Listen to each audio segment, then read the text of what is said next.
दिवाली मनाते हैं, मैं ये प्राउड के साथ कहती कि मैं उसी हिंदुस्तान की बेटी। मैं आपको एक वाक्य के साथ एक बात जरूर बताना चाहूंगी, मेरे देश की ताकत।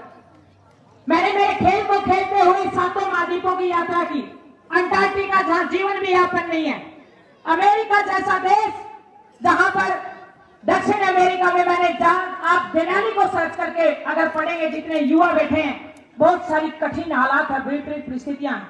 लेकिन जब मैं तीसरी बार माउंट एवरेस्ट कर रही थी, कभी अंग्रेजों ने कहा था कि इस देश के लोग खिलाड़ी नहीं हो सकते, इस गेम के कबड्डी कुश्ती खेल सकते हैं, वहां तक रह सकते हैं, लेकिन एडवेंचर आसान नहीं है। एडवेंचर खेलना, पहाड़ों पे चढ़ना इतना आसान नहीं है, बहुत मेहनत करनी पड़ती है, बहुत दिमाग से मजबूत होना चाहिए, बहुत बड़ा जिगरा होना चाहिए। और आपकी बेटी ने आप सभी बुजुर्गों के आशीर्वाद से 2019 में पूरे वर्ल्ड के उन अंग्रेज लोगों को एज ए लीडर के रूप में लीड करते हुए उस विश्व की सबसे ऊंची चोटी पर तीसरी बार तिरंगा लहराने का काम किया। और जब मैं उस मिशन को कर रही थी तो 8000 से ऊपर जब मैं चल रही थी, जब मेरे गेम में कभी आप सर्च करके देखना, जब 8000 मीटर से ऊपर की बात कर रही हूं, मैं यहां की बात नहीं कर रही हूं, 8000 मीटर पर मैं 500 पे जब मैं चढ़ रही थी तो वहां पर एक आदमी तड़प रहा था, हाँफ रहा था और इशारा कर रहा था कि कोई मेरी बात को सुन ले। और जैसे ही मैं चल रही थी, रात का 1 बजे का टाइम था। आप कल्पना करके देखिए, अगर रात को 1 बजे और कोई महिला हो, वो आदमी तड़प रहा था और मुझे उसका इशारा दिखाई दिया।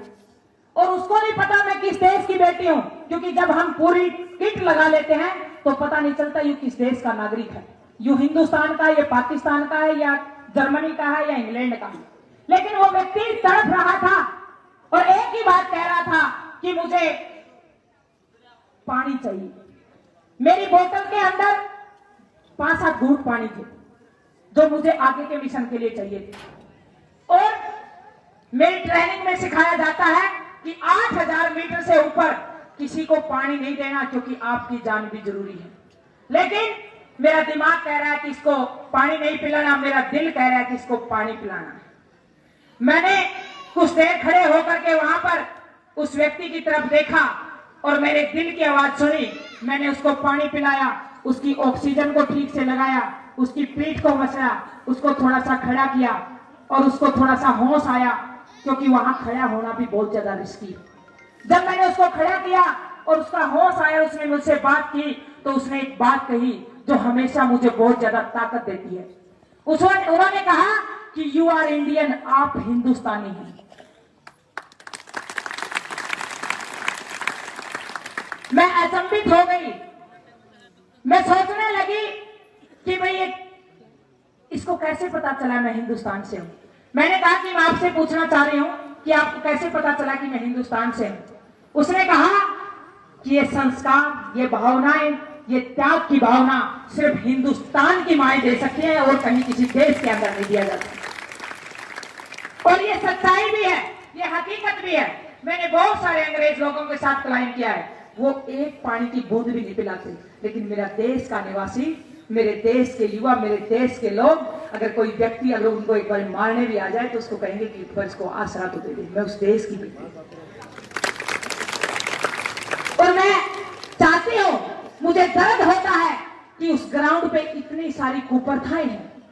आज जब भी मैं किसी गांव में जाती हूं तो जातियों में हम बटे हुए हैं, धर्मों में हम बटे हुए हैं। अरे जिस देश का गुणगान जो कभी विश्व गुरु रहा है, जिस देश की कल्पना पूरे वर्ल्ड में की जाती है, जिस देश की संस्कृति और वेद हर होटल के अंदर रखे मिलते हैं, मैं मुझे गर्व के साथ कहती हूं, मैं जिस भी देश में गई, हर देश के अंदर अलग अलग लैंग्वेज में, अलग अलग बोली में हमारी गीता ग्रंथ रखी मिली। मुझे बड़ा गर्व के साथ कहती हूं, मैं हिंदुस्तान की बेटी हूं, मैं उस देश की बेटी हूं। जब मैं अमेरिका में, दक्षिण अमेरिका में अकांकागुआ क्लाइंब करने के लिए गई, वहां लोग सुबह सुबह योग कर रहे हैं, वहां लोग वहां मेडिटेशन कर रहे हैं। मैंने उनसे पूछा कि बाबा रामदेव का असर है क्या यहाँ पे?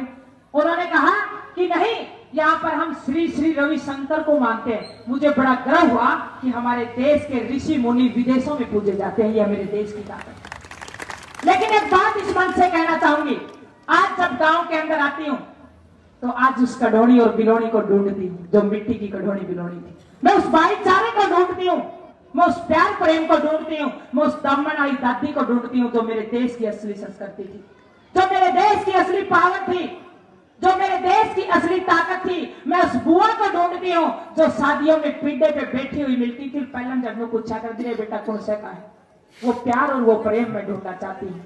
और मेरा मकसद है कि हमारे देश में उस 2 लाइनों को मैं जरूर दोहराना चाहूंगी। राजनीति पार्टियां आएंगी, बढ़ेंगी, टूटेंगी, बिगड़ेंगी, सरकार आएंगी, जाएंगी, लेकिन मेरे देश का भाईचारा बचना चाहिए, मेरा देश बचना चाहिए, ये बहुत जरूरी है।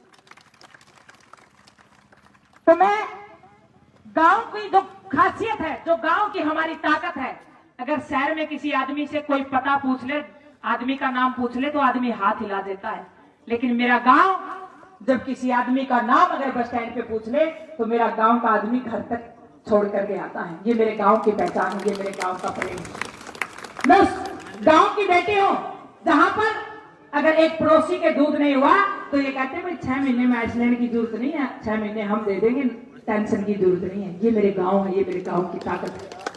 और आज अभी शांति दौर में आज मैं देखती हूँ मेरे गांव में कोल्ड ड्रिंक आ गई है, मेरे गांव में नमकीन आ गई है।